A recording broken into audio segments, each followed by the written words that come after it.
New Year's resolutions. Do you make them? Do you not make them? I went through years of making them really quite determinedly, making big lists, sticking to things, and then years of not, because I was sick of the feeling of failure when like the end of January came round and I'd just gone back to all my old habits, and I felt that I was using a lot of willpower to try and make a change, and it was costing me an awful lot, and I just felt very stressed and quite exhausted by it, and I didn't want to do that anymore.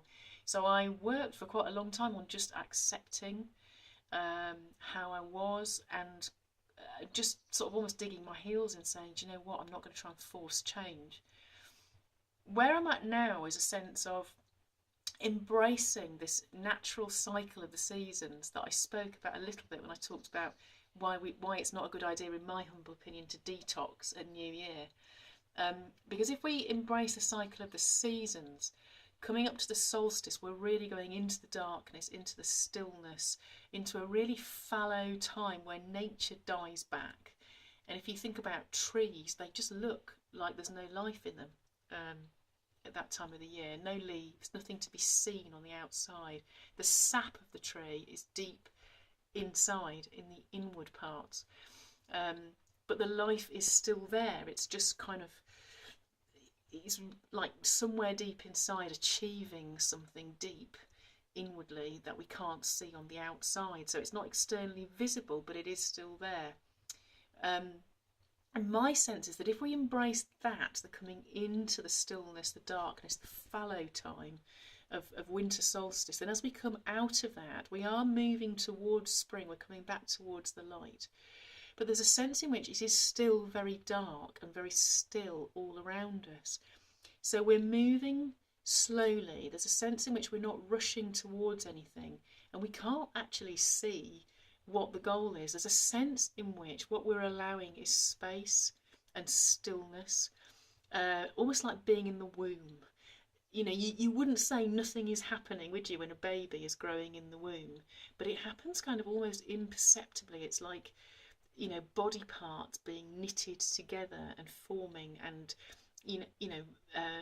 the nervous system connecting slowly and imperceptibly. It's like little roots running under the ground, gently forming structures that in good time will outwardly produce life, but we can't see what they are. And my sense about New Year's resolutions is that we sometimes we fall into the trap of just doing what we've always done in the past. You know, it's like, well, I need to lose weight, and how do I do that? And we don't even think about what that really means. You know, why is it that I gain weight? Why do I eat stuff that's bad for me? Why can I not exercise? Why is my life out of balance? Why am I too tired to go to the gym? What's really going on here? Instead of really allowing ourselves to look at some of those things, we just jump on the same old bandwagon of that weight loss diet or that gym membership, or trying to motivate myself, you know, to eat more healthily or whatever it might be.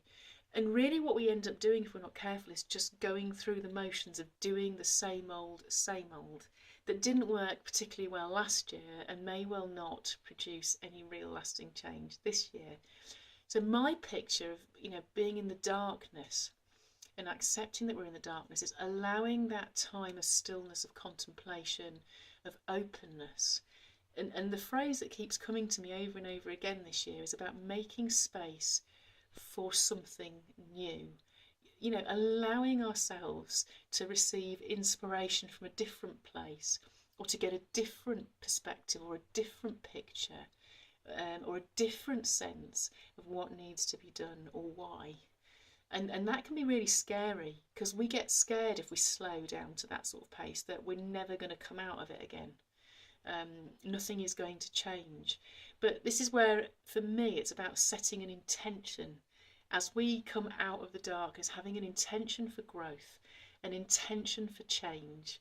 You know, even if we just look and we go, you know, this relationship is not really very happy at the moment. It's my intention in 2016 to really try and get to the bottom of what I can do to resolve the issues in this relationship. When we set those sorts of intentions, you know, it's my intention to really meet myself in terms of what's going on around my weight. Whatever those things are, when we really get an intention set, like that, there is something that kicks into play that keeps us moving through a process, as long as we embrace that, and as long as we don't try and sabotage it by being too busy or getting thrown off course by distractions, or by getting fearful and therefore rushing around trying to control the process. If we just consciously allow what is there to emerge, it's incredible what will emerge by the time we come out into the light and the time of the blossoming in spring when the new leaves emerge. So that's my thought on New Year's resolutions. Okay, see you later.